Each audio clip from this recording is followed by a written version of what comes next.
राम राम जी आप सभी को। करवा चौथ की कहानी। करवा चौथ का व्रत सुहागन महिलाएं करती हैं। इस दिन सुहागन महिलाएं करवा चौथ का व्रत रखकर विधि विधान से पूजा करती हैं और कथा सुनती हैं। अपने जीवन में मधुरता लाने वाला और संबंधों को अधिक मजबूत बनाने वाला यह त्यौहार इस बार 1 नवंबर 2023 को मनाया जाएगा। सुहागन महिलाएं अपने पति की दीर्घायु के लिए ये व्रत रखती हैं और शाम को चांद को अर्घ देकर अपने पति का चेहरा देखकर व्रत तोड़ती हैं। अब कुंवारी कन्या भी इस व्रत को रखने लगी हैं। वहीं कुंवारी कन्या जैसा वर पाना चाहती हैं, इस व्रत को रखकर वो वैसा वर पा सकती हैं। कुंवारी कन्या की व्रत विधि इस प्रकार है। इस दिन निर्जला व्रत रखकर कुंवारी कन्या तारों को देखेगी, फिर व्रत खोलेगी। आज हम आपको बताने जा रहे हैं करवा चौथ के व्रत में पढ़ी जाने वाली पूरी कथा। करवा चौथ की कहानी या कथा इस प्रकार है। देवी करवा अपने पति के साथ तुद्राभद्रा नदी के पास रहती थी।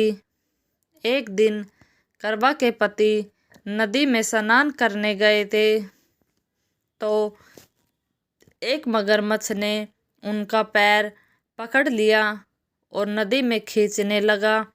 मृत्यु को करीब देखकर करवा के पति करवा को पुकारने लगे। करवा दौड़कर नदी के किनारे पहुंची और अपने पति को मृत्यु के मुंह में ले जाते हुए मगरमच्छ को देखा। करवा ने तुरंत एक कच्चा धागा लेकर मगरमच्छ को एक पेड़ से बांध दिया। करवा के सत्या के कारण मगरमच्छ कच्चे धागे में ऐसा बंधा कि टस से मस नहीं हो पाया।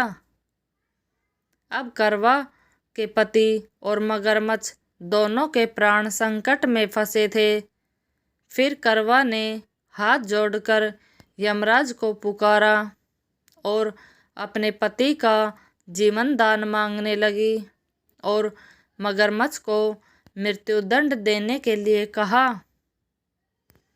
यमराज ने कहा, मैं ऐसा नहीं कर सकता क्योंकि मगरमच्छ की आयु अभी शेष है और तुम्हारे पति की आयु पूरी हो चुकी है। क्रोधित होकर करवा ने यमराज से कहा, अगर आपने ऐसा नहीं किया तो मैं आपको श्राप दे दूंगी। पतिव्रता स्त्री और सती होने के कारण श्राप से भयभीत होकर यमराज ने तुरंत मगरमच्छ को यमलोक भेज दिया और करवा के पति को जीवन दान दिया।